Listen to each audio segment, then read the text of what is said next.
The 2019 hit drama Goodbye My Princess is about to end very soon, and despite being mostly faithful to the novel Eastern Palace by Fei Wo Si Cun that it's based on, there are already major differences in how the events transpired in the drama versus the book. The ending of the story ends in tragedy, but did you ever wonder what happened to Li Qinying and our other favorite characters after the end of the book? My name is Anton, and today I'll be telling you guys what happens in the epilogue of Eastern Palace to our main characters after the events at the ending. Before I do, remember to hit that subscribe button if you like the content and want to see more like this in the future. There are spoilers in this video, so turn off the video if you don't want to know. Anyways, let's begin. If you haven't seen the video where I talk about the events at the end of the novel, check it out in the link in the top right corner or down below. The epilogue is the final chapter in the novel and takes place after Xiao Feng's death. It is written from the perspective of the son of Pei Zhao the general. The son is 7 years old, and Li Qinying's only son, Amu, is 5. Amu is the crown prince to the throne. They grow up together, and Pei Zhao's son is Amu's protector and gets him out of trouble consistently. The kingdom under Li Qinying as emperor is prosperous and peaceful, with territory stretching out further than it ever has. Li Qinying, however, is cold and eccentric, even to his own son. He hates things in pairs, and even has the royal garden built to have an odd number of rooms. He doesn't care to spend time with any of his concubines after Xiao Feng dies. The royal ministers get worried about their emperor, but after 4 years, Yin Li, one of the concubines, finally gets pregnant and gives birth to a child. It's a girl.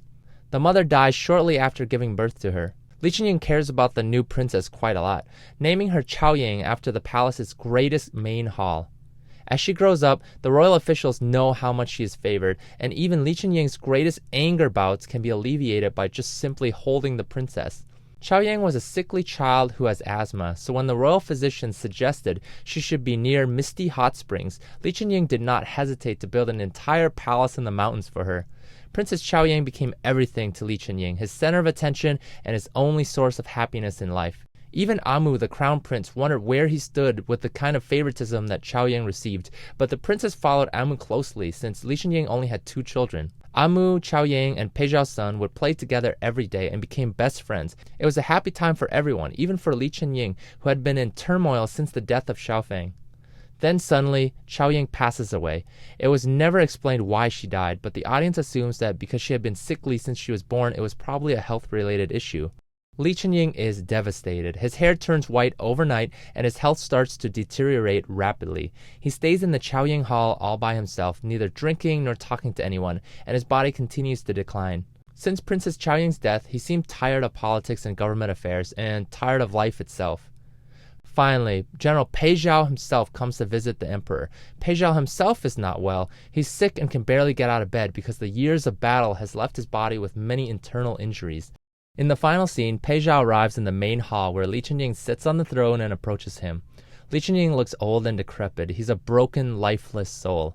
Pei Zhao holds his hand and says bluntly, "Your Majesty, she's dead already." Li Qinying looks forward with glazed-over eyes and just doesn't reply. Pei Zhao repeats again while his voice trembles this time. 30 years ago, she was dead already. Now with tears in his eyes, he implores his king, "Your Majesty, please snap out of it. She died a long time ago." There's suddenly life in Li Qinying's eyes. A fury from years of pent-up frustration and anger is released. He shouts, "You are a liar." The room falls silent. There's only sounds of breathing now from Pei Zhao and his son, who is also in the room. Li Qinying starts to calm down after some time, and he actually smiles and says, "Pei Zhao, you know she returned to Western Liang. She fooled us all. Even someone as smart as you got fooled by her." Li Qinying is delusional at this point.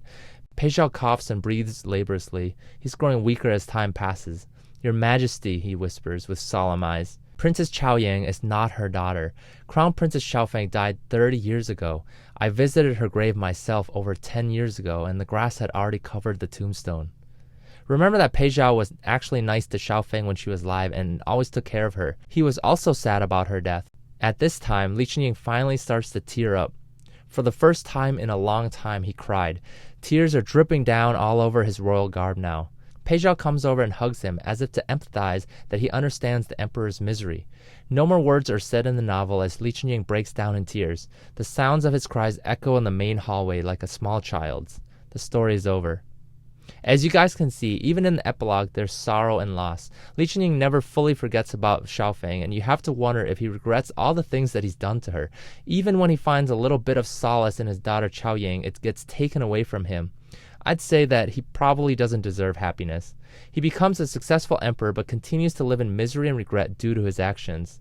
It's such a sad ending to an already sad book. I like this novel a lot. If you guys get a chance, you should really read it. Let me know in the comments below what you guys think of this epilogue. Does Li Chunying deserve this kind of ending? Should the 2019 drama move closer to this kind of tragedy? Anyways, that's the ending after the ending, you guys. If you like this video, remember to hit that like button. And please subscribe to this channel for more content like this in the future. Thanks for watching. Bye, guys.